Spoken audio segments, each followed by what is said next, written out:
So here we are at BEMBRIDGE Lifeboat Station. The boathouse actually stands away from the shore by a pier gangway due to a ledge on the sea floor.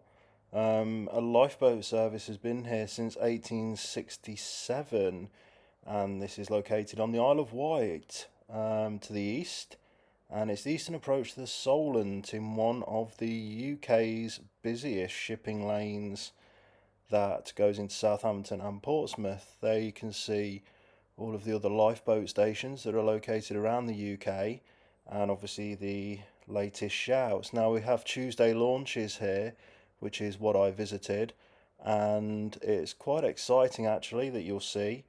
This facility was actually designed to reach 95% of casualties within 50 miles of the station within 30 minutes of launch, which is quite impressive.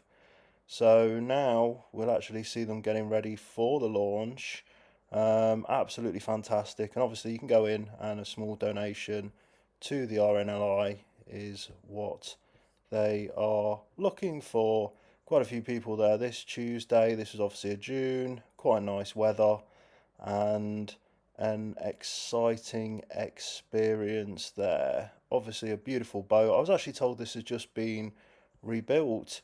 So what we'll do is get ready. I'll let you get ready for the launch. There'll be some audio coming on in a minute, and enjoy.